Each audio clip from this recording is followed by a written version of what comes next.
Hi, I'm Oliver and this is Deep Cuts, a channel dedicated to music for lovers of music.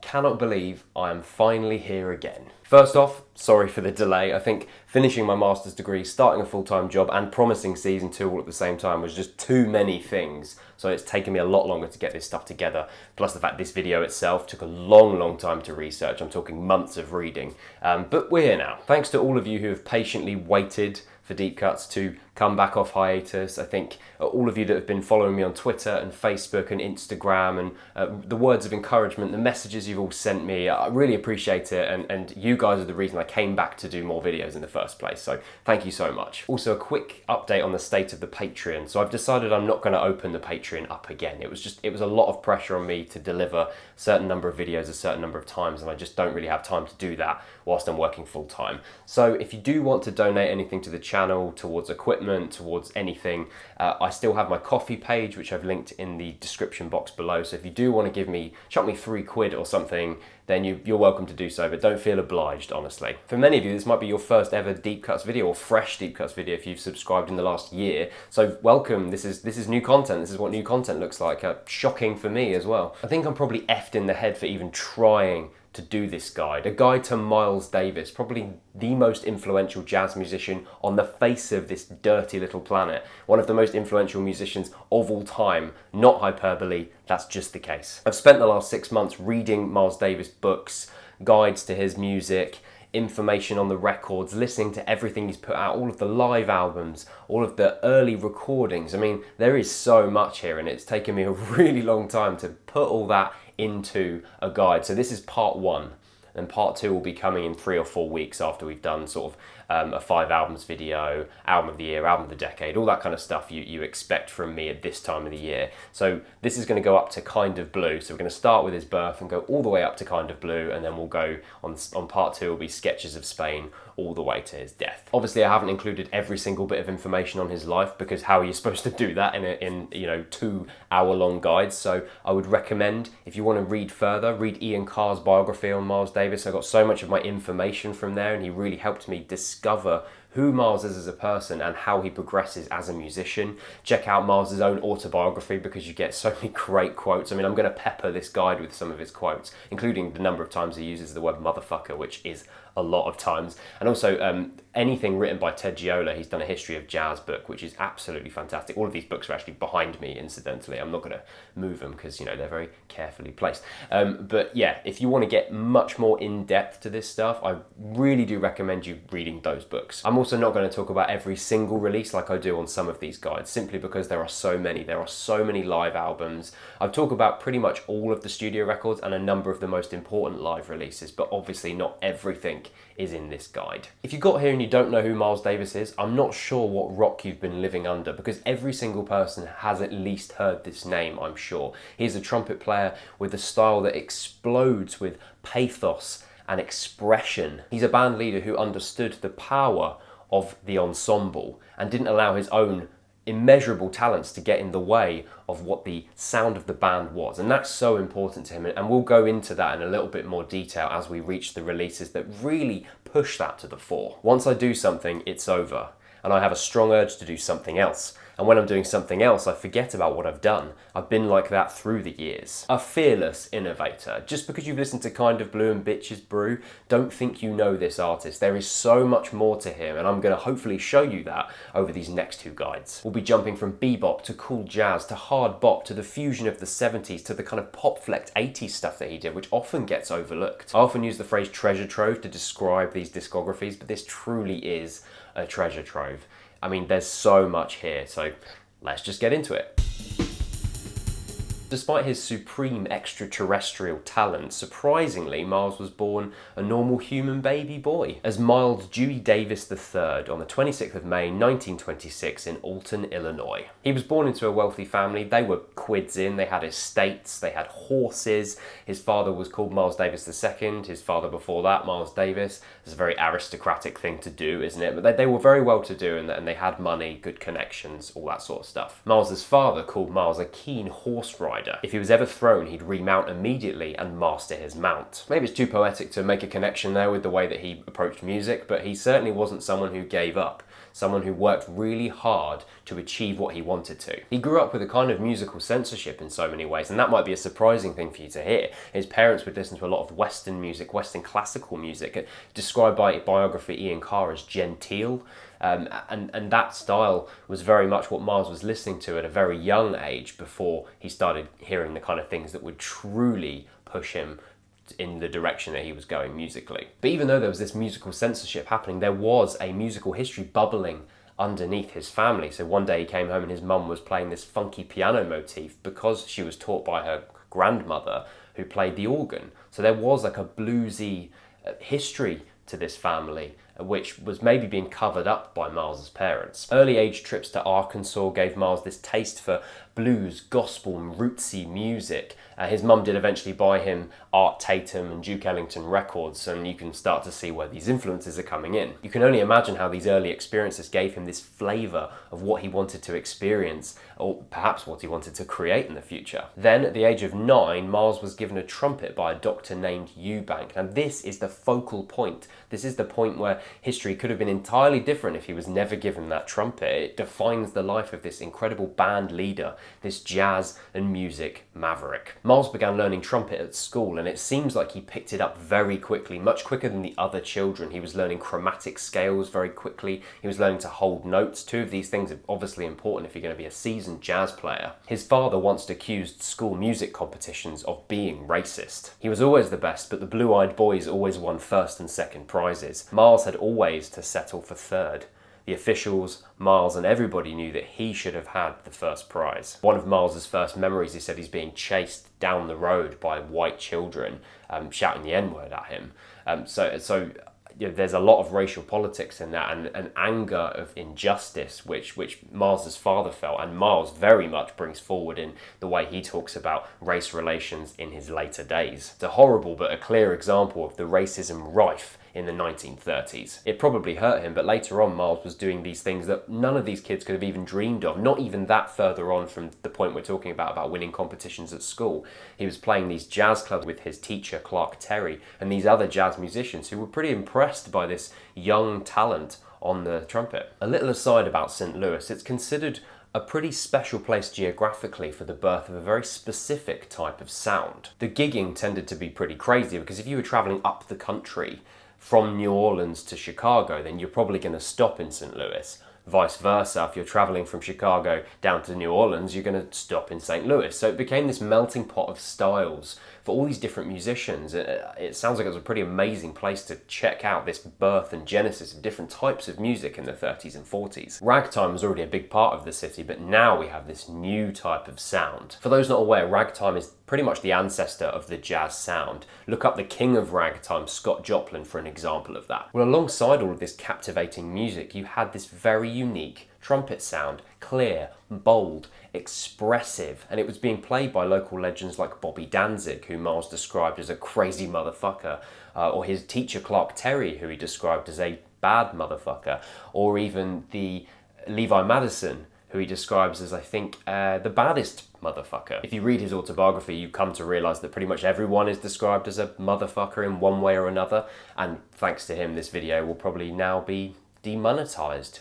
A lot of the sound is attributed to a very specific mouthpiece being used on these trumpets called a Haim mouthpiece. Clark Terry used it, Levi Madison used it, and eventually Miles himself will come to use it. Apparently it's quite a difficult mouthpiece to master. It's more difficult to hit higher notes in the register because of the way the mouthpiece is built. So Miles really had to persevere with it when he started to learn on it, but obviously, you know, it worked out quite well. Isn't it amazing that something as simple as a trumpet mouthpiece made of thin metal with a deep cup could help be responsible for this entire sound? It's just insane. One day, Miles goes to watch a band play in St. Louis, featuring none other than Charlie Parker and Dizzy Gillespie. And in that moment, Miles is asked to join the band on stage to play the third trumpet part. Imagine the scenes, this young musician getting to stand on stage with the heroes of the time. This really gave him a taste for life outside the confines of St. Louis. So he enrolled in Juilliard, famous performing arts school, and set off for New York, the epicenter of that burgeoning bebop style. So, Bebop. This is what we call a non sequitur, or one of those annoying bits in Family Guy where they have like a joke that doesn't really connect to the main thing. It's not really like that at all because it does connect.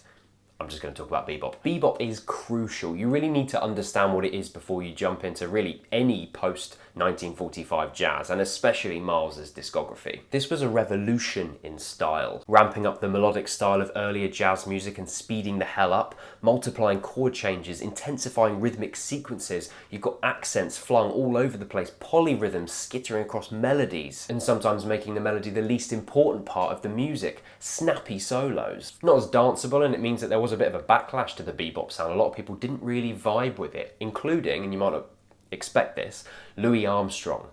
The Louis Armstrong. He described bebop as this modern menace, which is one of my favourite quotes of all time, and I really need to get that on a shirt. So Dizzy and Charlie Parker, or Bird as his nickname was, were really at the forefront of the bebop sound, and Miles was completely enamoured by this new, vital sense of musical exploration. Despite his early obsession with it, you'll probably already notice a difference between Miles's playing and some of these bebop heroes. Playing ridiculously fast was never really Miles's thing. One of his peers, John Coltrane, who we will come to in a little bit, he was happy to unleash this ballistic fury of notes, very similar to kind of some of the ways that Dizzy Gillespie played and Bird.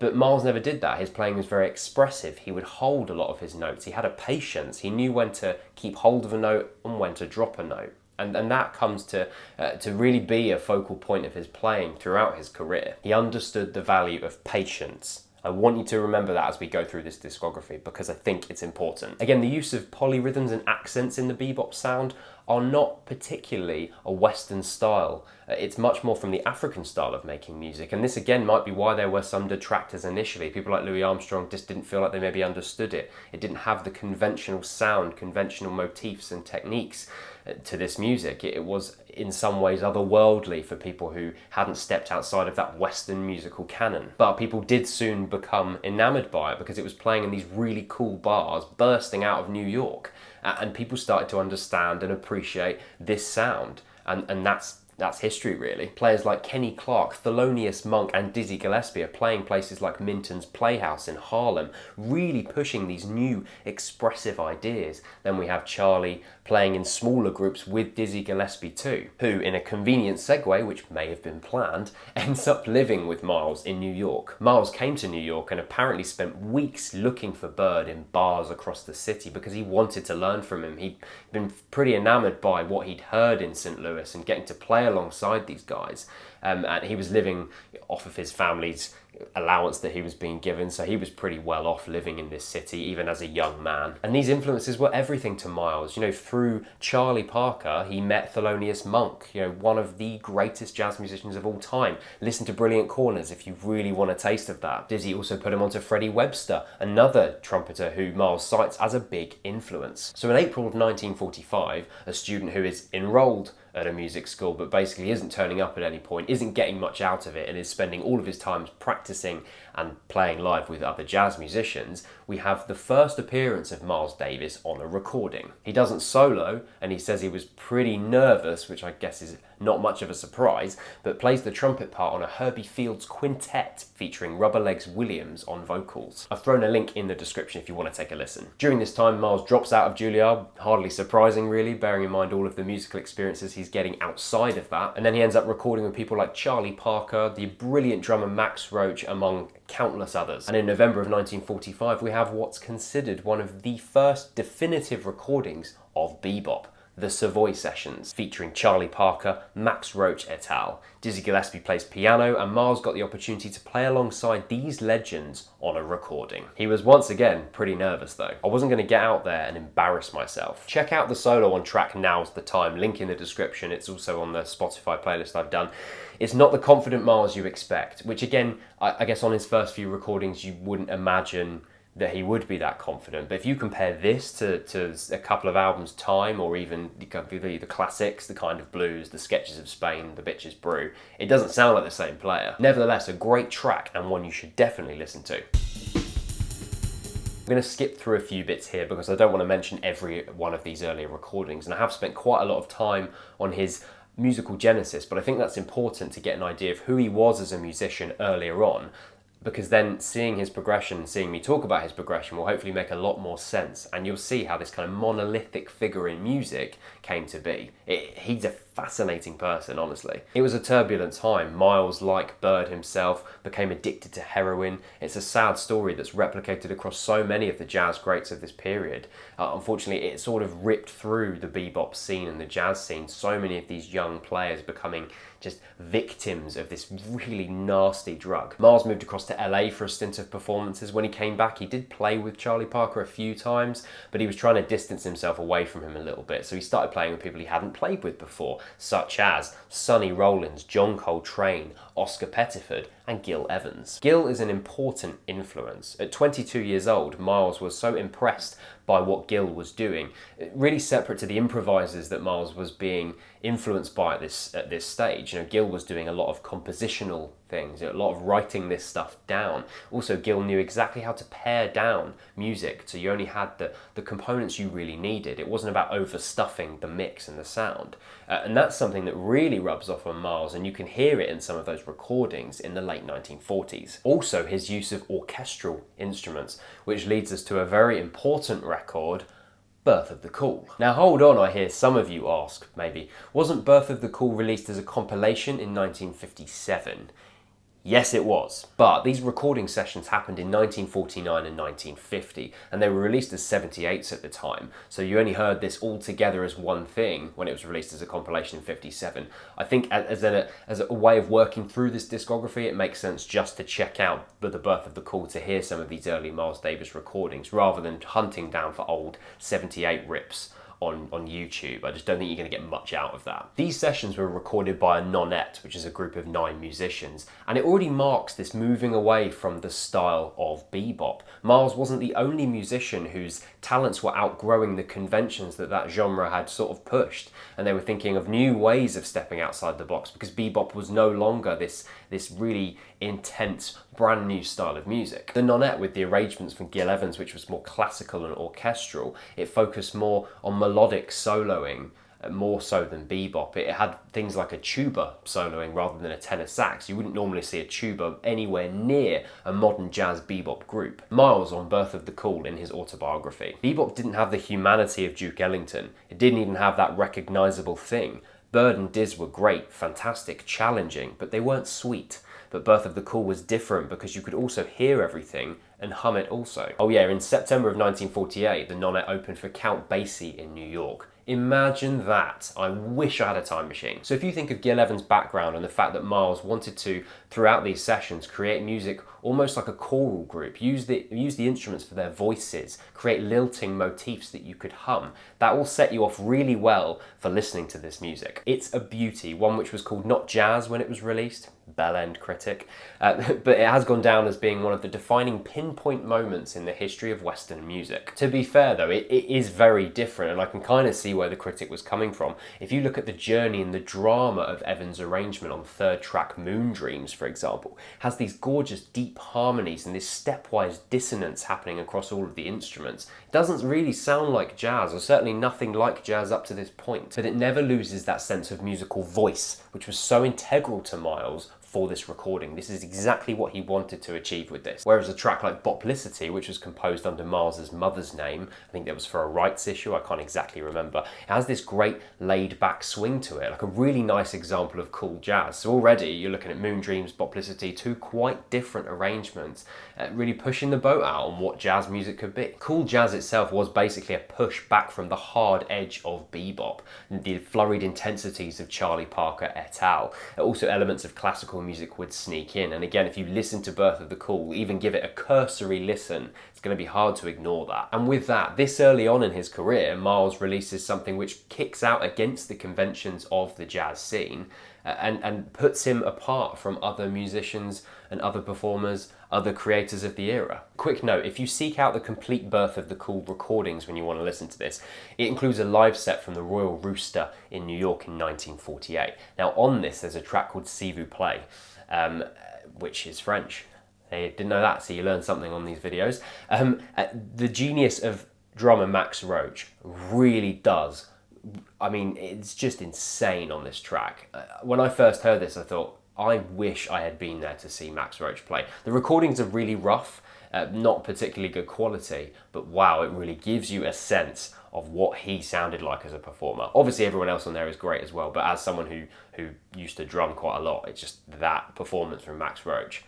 Wow. Miles also recorded again with Dizzy and Bird on the Metronome All Stars Band 1949 on this really great track called Overtime, which I definitely recommend you checking out. It just fizzes with energy. It's a great cut. After these sessions at the beginning of the 1950s, Miles was kind of a bit washed up, if I'm honest. You know, the alcohol and the drug addictions were really taking a toll on him. He hadn't really capitalized on that intense creative period of the late 1940s, and he was sort of just languid and just sort of hanging around doing performances, not really realising his full potential. He kept going back to St. Louis and seeing his family. He was recording some ensemble pieces here and there, nothing particularly of note though. There is a Sonny Rollins quintet track called I Know, which was recorded in '51, and Miles is actually playing piano on that, so I've linked that in the description if you want to hear him playing something other than trumpet, because that's quite interesting. There were a number of performances that were recorded that you can seek out, and Miles Davis Sextet was something. A lot of Birdland recordings that they did live, including Sonny Rollins on saxophone, the great Art Blakey on drums, and Kenny Drew on piano. Listen to the frenetic Half Nelson.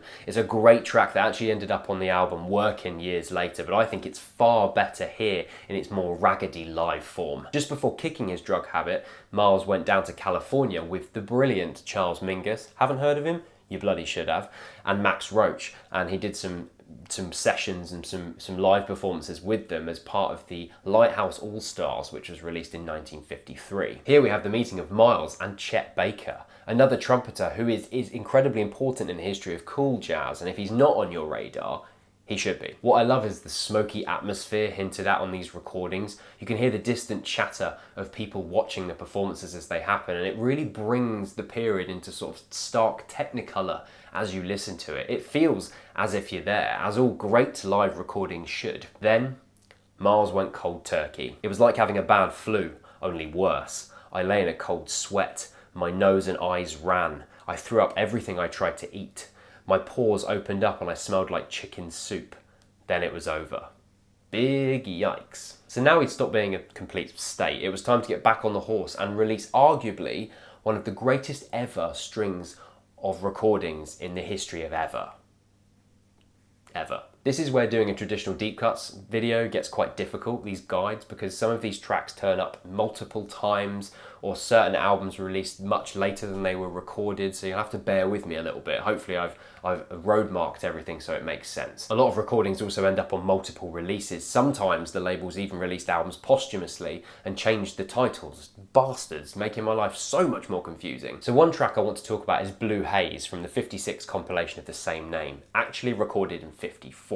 What it does is it displays a newly clean confidence of Miles as a player, but also as a band leader, with a quartet consisting of himself, Horace Silver on keys, Percy Heath on bass, and Art Blakey on drums. This is an effortless piece of swung coolness. Art Blakey's slow ride hits and rim taps segueing into snare rolls that frame the sections. Miles's own performance is an exercise in underblowing, not overusing your instrument, and that is just so much a feature of this period of Miles's playing. So different to the bebop style, and I think a lot of that was the rub-off from working with Gil Evans, the way that he looked at music in a compositional orchestral way. If you can find a track as effortlessly cool as Blue Haze, send it to me or put it in the comment section below, because I'd love to hear it. Horace Silver recalls these sessions. We tried it and it didn't seem to work at all. Then Miles told Bob Weinstock to put out all the lights in the studio, so the only light we had was from the window of the control booth. Miles sat in the chair and pulled his cap right over his face,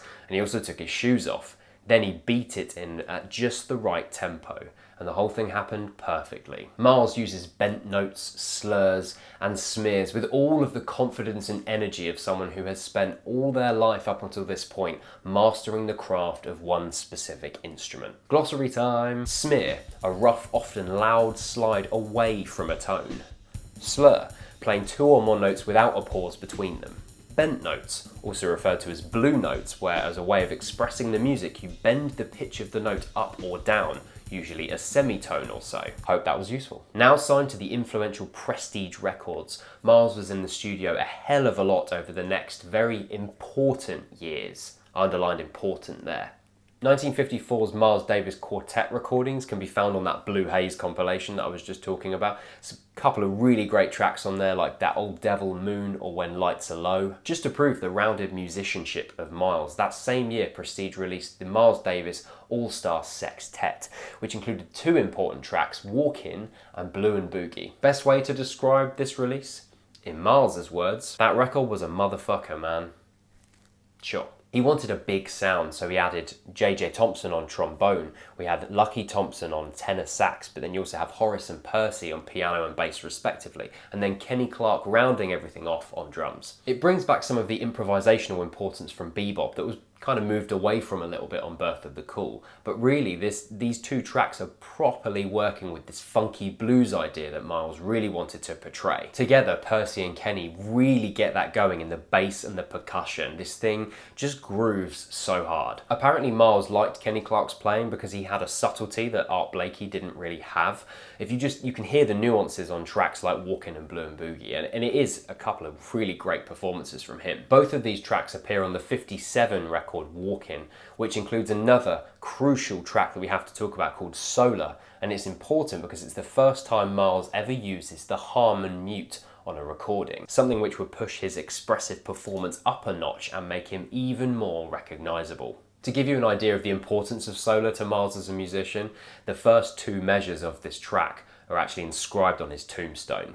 Hell of an epitaph, that. The opening of the track is striking, with Horace Silver hitting this dissonant chord before Miles arrives with this muted, breathy sound. The Harmon mute gave him some new sounds to work with. You get that breathy tone in the low registers, but in the upper registers, you get this almost ear-splitting, high-pitched sound, and this can make for some bloody dramatic soloing. In Solar, he hasn't quite fully realised it yet, but you really get that sound introduced on this track. Another early use of the Harmon mute is on Oleo, which is included on the Bags Groove release in 1957. This includes Sonny Rollins on tenor, which finishes a lineup of Miles, Horace, Percy, and Kenny, which is a group of musicians that gelled so well together musically. An important group of people here. Close to the outro of Oleo, you just have the mute trumpet and Percy's bass, and it properly spotlights the originality of this tone. It ends up spawning a lot of imitators, and it's not really surprising to hear that, is it? Because it just sounds so good. It's sort of haunting, elegiac, other descriptors are available. There's just something about the sound of that Harmon mute which hadn't really been done before in this way. Speaking of Bags Groove, the title track was recorded at the end of 1954, and it's a proper airy and dreamlike piece thanks to the vibraphone sound from Milt Jackson, who also wrote the piece itself. Love that track so much. It's on the playlist. Definitely listen to it. None other than Thelonious Monk joined this session too, but you'll notice that there's no keys whilst Miles is playing, only bass and drums. Why is that, I hear you ask? Please ask. Some tension between Monk and Miles, apparently. There was a bit of a strop that happened that Miles threw, and he was famously quite difficult to work with sometimes, and you hear certain things about how difficult he was to work with and certain things about how amazing he was to work with, so I think it depends on what space he was in creatively, what his tempo was like at that any given moment, but anyway, they fell out, and apparently, and a few years later, Miles said in an interview that Monk's an amazing player, but often he doesn't give you the backing you need as a soloist. You need to have a certain amount of structure behind you to perform a solo. And he said Monk didn't give him that. So apparently that was why this wasn't included on this track itself. I should say, it isn't like the pair didn't have an excellent working relationship, because for the most part, I think they did. Just a bit of a rocky moment there. Just please listen to this track and just hear that tasty vibraphone solo. Gotta love vibraphones. It works so well here.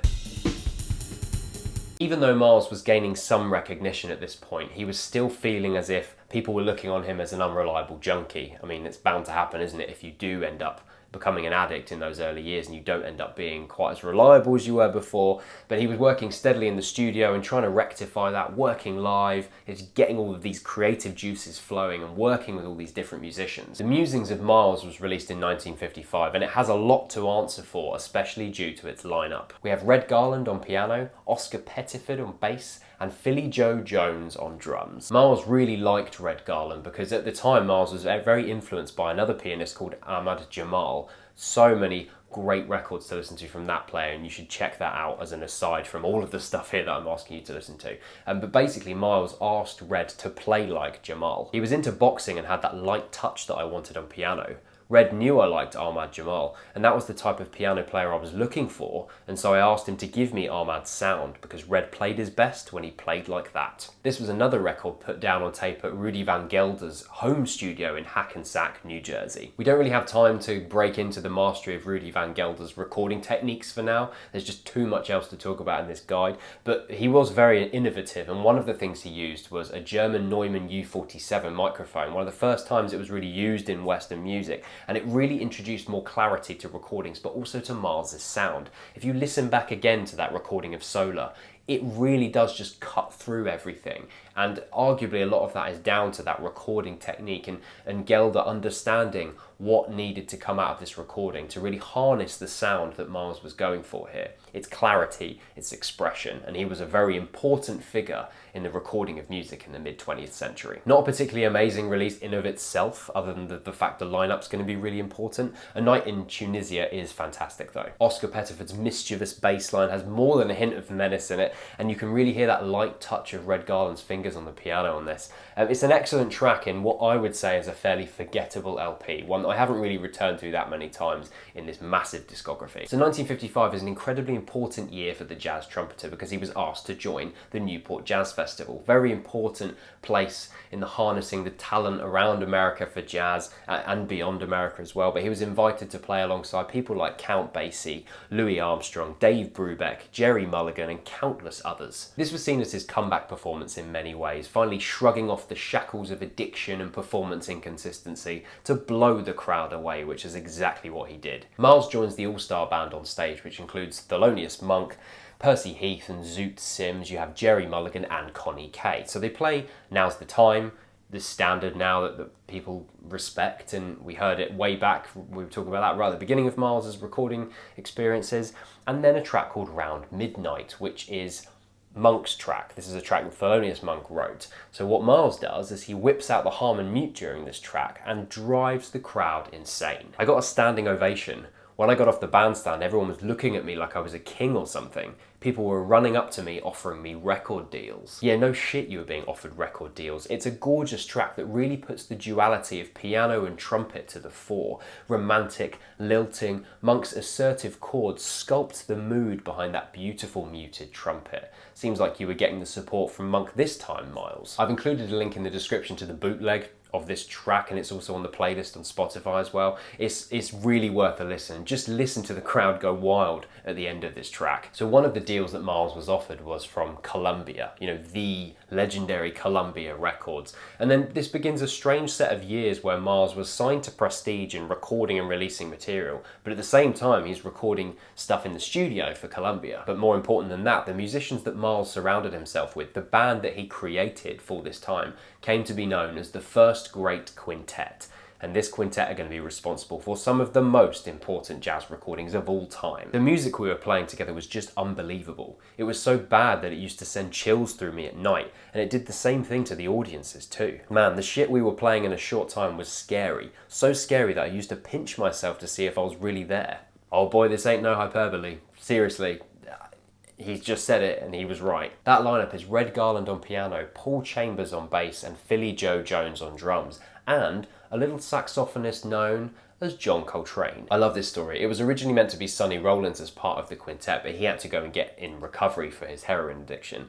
This is not the part of the story that I like. That would be weird. Miles had been aware of Coltrane a few years back, seeing him perform alongside Sonny Rollins, but according to Miles, Sonny wiped the floor with him, and as such he wasn't really expecting a great deal from Coltrane this time round. And then we get not only one of the greatest partnerships in all of jazz, despite the fact it didn't last very long at all, but Coltrane would become a master in his own right, going on to record records like A Love Supreme and Ascension. I mean, this man is another one of the great jazz monoliths, and can you just see now how all of these these great players were working together. They were all aware of each other. I can't think of another genre in the history of music where these people were all kind of getting involved in each other's stuff and working together, and it's just this amazing melting pot of just indescribable talent. As an aside, I did a Deep Cuts Essential actually for Ascension, one of John Coltrane's best records, a kind of free jazz explosion. Check that out, I have put the link in the description. So many links in the description on this video because there just simply is so much to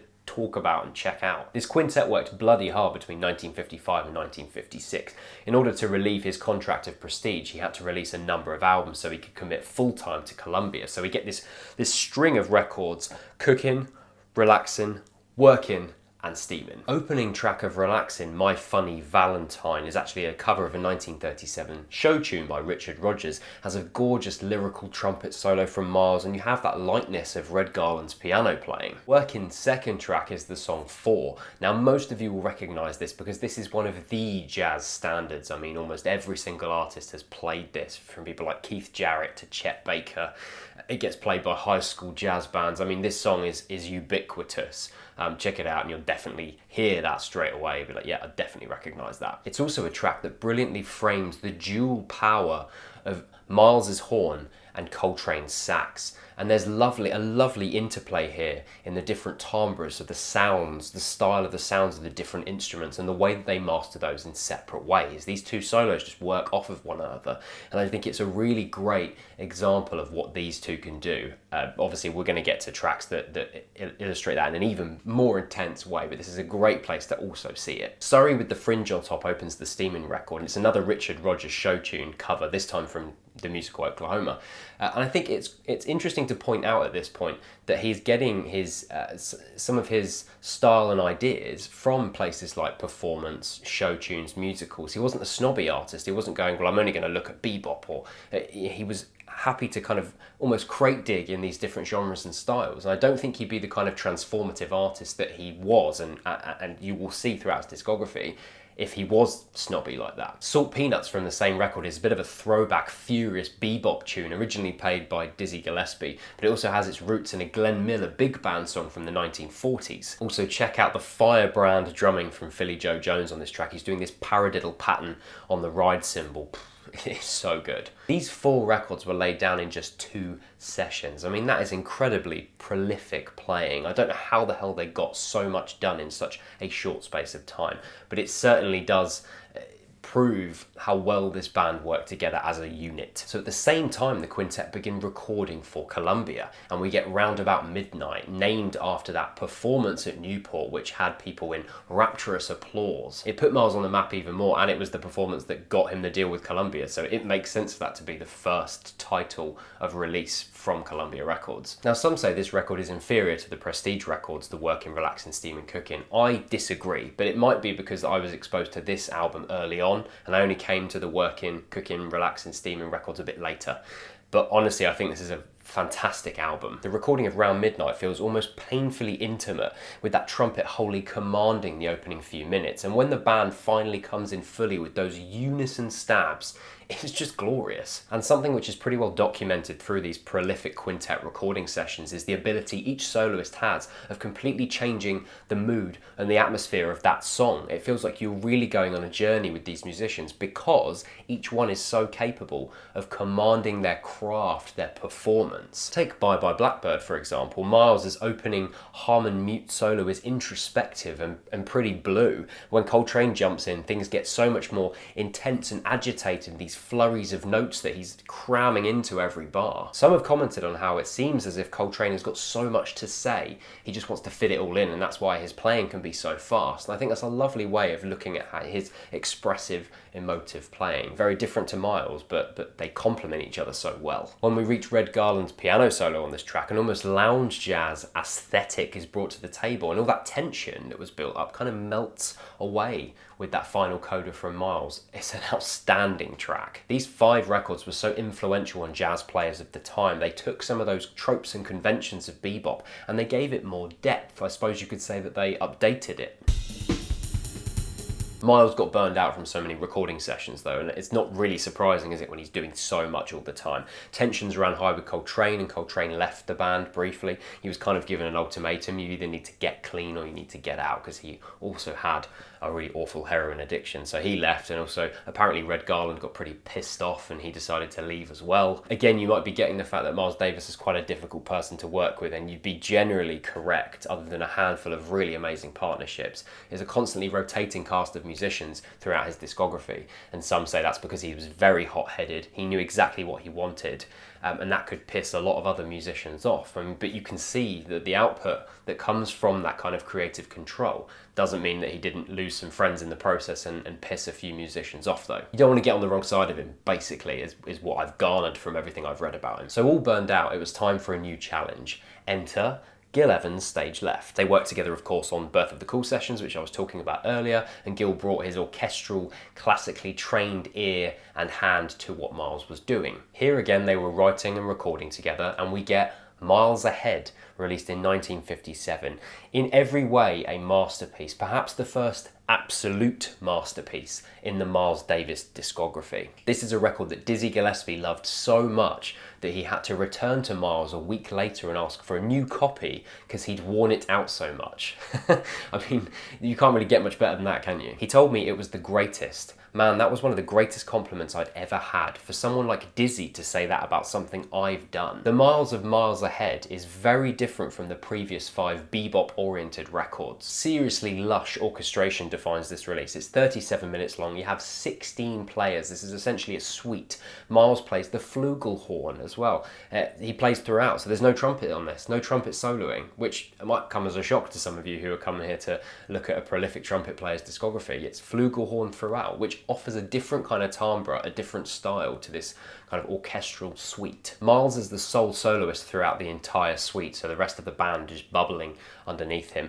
Over the top of this fairly intricate jazz classic hybrid, which is sometimes known as third stream, which is, when I was reading about Miles Davis in prep for this guide, I'd never heard of the phrase third stream before, but apparently it's a hybrid of jazz and classical music. I mean, maybe you have heard of it, but I certainly learned something new. It's bloody exquisite, to be honest, this record. I mean, it does so much for me, and I hope that it does the same for you. Opening track Springsville shows off this tight orchestration written for a 16-piece band, and it brings such a rich palette, which regularly steps back, which I really like, and it allows Miles's flugelhorn to have the optimal space that it needs to really thrive in this environment. You'll probably also notice that Miles's playing is far and away different from those of the Prestige recordings, and this is very much Miles taking forward this idea of less is more, something that Gil Evans was so good at realising. Listen to his soloing throughout the Maids of Cadiz. It almost feels sorrowful, the way that he holds those notes across this bed of music that the 16 musicians are making. Gil's orchestration is in some ways an update of the nonette used on Birth of the Cool, and coupled with his greater experience since then, and Miles's, you get something that is far more sophisticated in quality. I mean, I've said already, it's a masterpiece. On track Blues for Pablo, Gil and Miles create so much space between the higher instrument registers and the low instrument registers, and then Miles's flugelhorn sort of floats through the middle. You really get this sense of sensitivity that's applied to every aspect of this orchestration, every aspect of this performance. This is the complete opposite of the fire that bebop wanted to start. It's more planned, it's more considered. It's almost like a movie score, which makes complete sense when you see that the next project he does is called Ascenseur pour l'Échafaud, or Elevator to the Gallows, which is a 1958 score for the film of the same name. Please excuse the terrible French pronunciation. I've been trying to learn French and I still can't pronounce a single thing. So maybe someone can pay for some lessons for me, please. Miles was in Paris at the same time of the great French filmmaker Louis Malle, who was a big fan and asked him to put this soundtrack together. Unlike the complex and intricately planned scoring of Miles Ahead, this was much more based on improvisation, although it did try to ape the kind of sultry moods that were created on Miles Ahead. I've never really fell in love with this release. The opening track, Générique, displays a very reverbed Miles Davis trumpet part. It definitely evokes those smoky thrillers that has become so commonplace It's part of the convention now of TV and film thrillers, which has a nice atmosphere to it, but it's never done a great deal for me. Now even more musically invigorated, Miles headed back to the USA to do something which would fundamentally alter the state of jazz forever. He reconnected with John Coltrane, who'd been playing in Thelonious Monk's band. He got back together Red Garland, Philly Joe Jones and Paul Chambers, and also added a saxophonist called Julian Cannonball Adderley. A sextet was born. Coltrane on this period. On returning, I found Miles in the midst of another stage of his musical development. There was one time in his past that he devoted to multi-chord structures. He was interested in chords for their own sake. But now it seemed as if he was moving in the opposite direction, to the use of fewer and fewer chord changes in songs.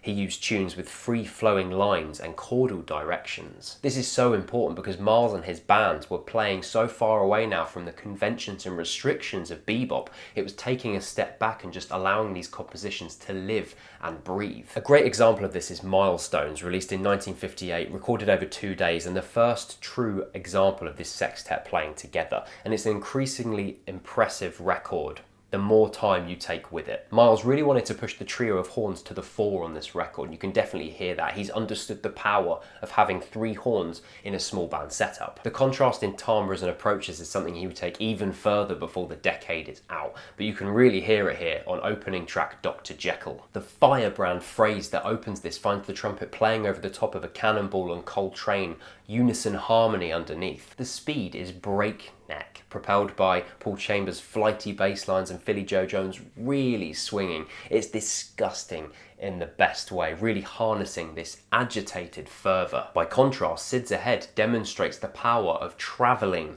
through solos and the build-up that is created through this track. Coltrane begins on such a powerful solo which increases in intensity throughout, and then out of nowhere, Philly Joe Jones, who's just riding the ride in this lovely swing, starts playing a straight beat, as if it's almost rocky, and the style switch up is almost revelatory. As Miles begins to throw down, Philly Joe Jones jumps straight back into that swung sound again. Just such a great moment. Here and throughout the record, the focus is unquestionably on the horns. They're the only instruments that get solos throughout this record. It's about them. Also, check out that stunning horn motif on opening title track Milestones, and it's underscored with this aggressively fast swing. Oh, tell you what, the drumming for this record is probably one of my all-time favourites. Or even the track Billy Boy with this formidable drum piano face-off in the beginning. Wow. Before we get to the final record in part 1 of this guide, we have to land on 1959's Porgy and Bess. I think probably one of the most alluring records Miles ever created. Very much a successor to Miles Ahead, Porgy and Bess is another continuation of Gil Evans and Miles working together to create this orchestration of jazz, classical, hybrid sounds. Now, due to Miles's collaboration with the pianist Bill Evans on 1958's jazz track, he'd become even more interested in chord sequences and the process of composition, looking at composers like Maurice Ravel and Aram Khachaturian, and also looking at how a piece would be created from a modal point of view, looking at how you create things with a modal dynamic. Quick primer on modal for those of you unaware. So bebop was basically based on soloing over increasingly complicated chord changes. There are these things called modes, which are scales which elicit a different feeling based on kind of how they're structured, like Dorian, Phrygian, Mixolydian, etc. Instead of building a composition on chords,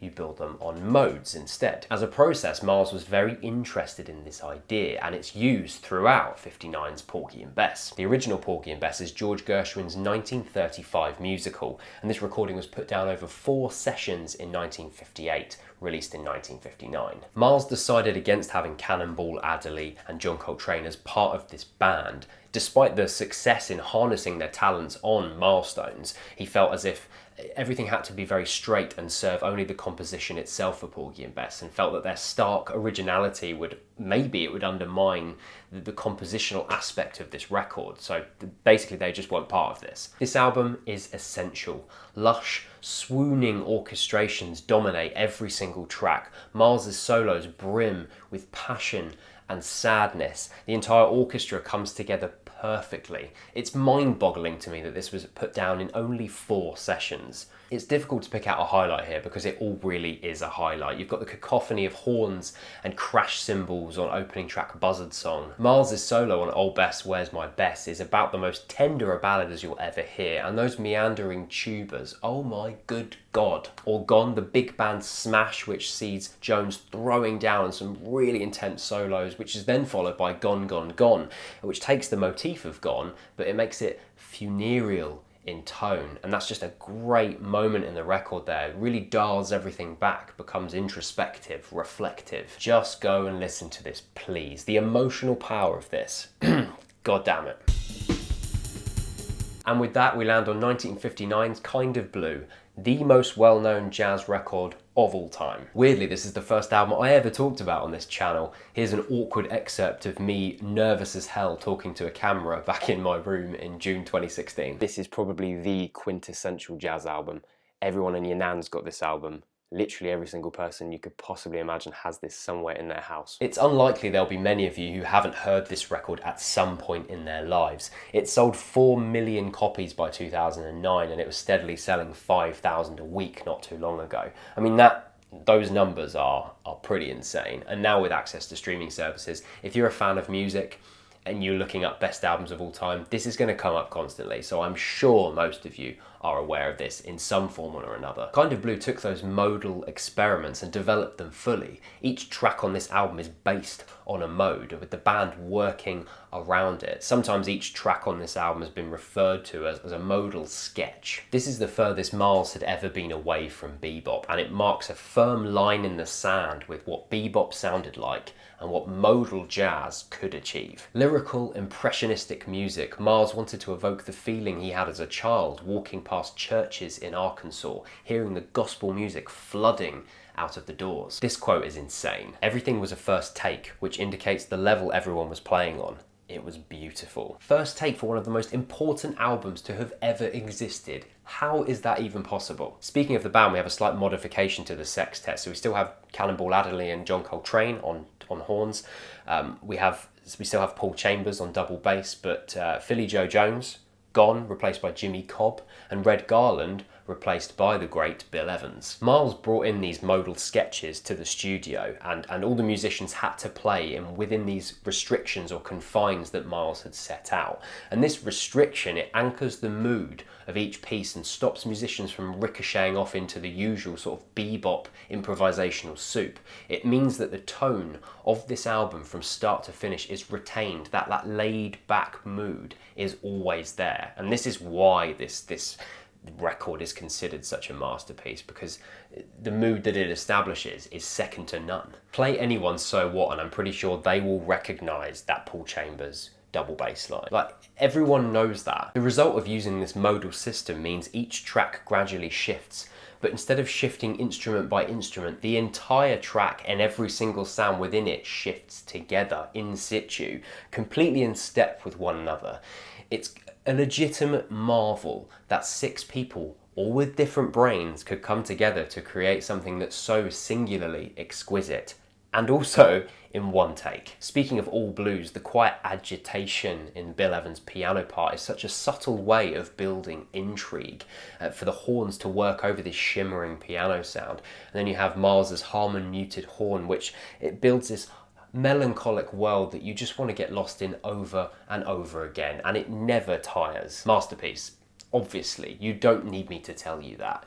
It just is. And that's it for part 1. You stay subscribed if you want to watch part 2. We'll be going from Sketches of Spain all the way to Miles' death, so we still have another half a discography to cover. I hope you've enjoyed following this journey of Miles Davis's life, and I hope you get stuck in to the books that I've mentioned and all the records that I've talked about, because there's so much to get into here. I can't do it all justice on a video, but I hope I pique your interest in him as an artist. Thank you for being here and supporting this channel. It's a genuine pleasure for me to be here doing this again. Please join me on the Deep Cuts Discord on Tuesday at 10 PM GMT to listen to Miles Davis's Porgy and Bess. We're going to be kicking up these listening parties on the Discord every week after each video, so please come and join us, and we have a lot of discussion and have a lot of fun, and maybe you'll make some friends. And that's it. See you next week.